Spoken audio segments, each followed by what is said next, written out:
পাশা নামক এই খেলাটি আপনারা নিশ্চয়ই খেলেছেন। না খেলে থাকলে দেখেছেন, আর যদি দেখেও না থাকেন তাহলে নিশ্চিত রূপে শুনেছেন। মহাভারতের এই মহাযুদ্ধ কোথাও না কোথাও এই পাশা নামক খেলার কারণে হয়েছিল। পাশার এই বিচিত্র খেলা, দান, এইসবের কারণে কেউ নিজের মাথায় রাজ মুকুট পরিধান করেছিলেন, আবার সেখানেই পরাজিত হওয়ার জন্য কাউকে বনবাসও ভোগ করতে হয়েছিল। কিন্তু এই খেলা সমাপ্ত হওয়ার পরে সমস্ত ঘুঁটি আর এই পাশার ছক একই পুটলিতে স্থান পেল। এটাই হলো আমাদের জীবন। এই সংসারে আমরা জয় পরাজয়ের বিষয়ে এতটাই ভাবি, এত চিন্তা করি যে এই জীবনের খেলার আনন্দটাই উপভোগ করতে পারি না। আর অবশেষে কি হয়? কেউ জয়ী হন, কেউ পরাজিত হন, কিন্তু দুজনেই একই স্থানে পৌঁছে যান। প্রত্যেক ব্যক্তি মৃত্যুর পরে একটি নির্দিষ্ট স্থানেই পৌঁছতে বাধ্য। কিন্তু ততক্ষণ এই জীবন, এই খেলা, তার আনন্দ উপভোগ করুন। এই সংসারে সেই ব্যক্তি শ্রেষ্ঠ স্থানে পৌঁছতে পেরেছেন যিনি এই সংসারকে প্রকাশ প্রদান করেছেন, যিনি কখনো জয় পরাজয় এ বিষয়ে ভাবেননি, শুধু এই জীবনের খেলার আনন্দ উপভোগ করেছেন।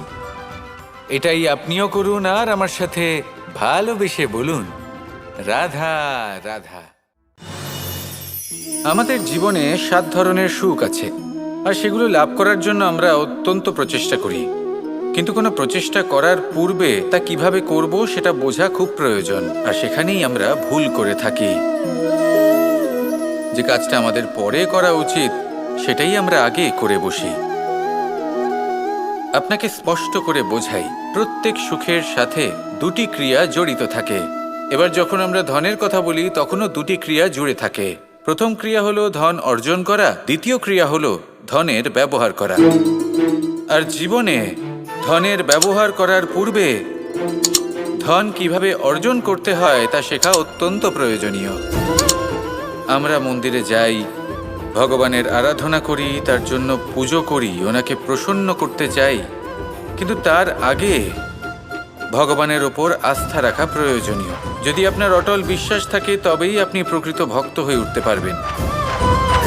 এবার যদি আপনি বক্তা হয়ে থাকেন, শ্রেষ্ঠ বক্তা হতে চান, এই সংসারের সামনে নিজের বক্তব্য রাখতে চান, তাহলে কথা বলার পূর্বে কথা শুনতে শিখুন।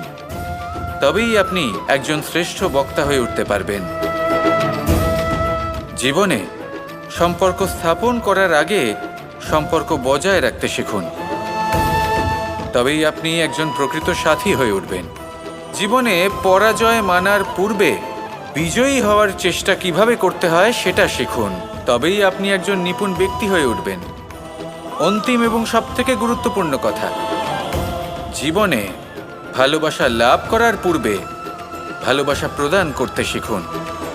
তবেই আপনি একজন প্রকৃত প্রেমী হয়ে উঠবেন। আসুন আমার সাথে ভালোবেসে বলুন, রাধা রাধা।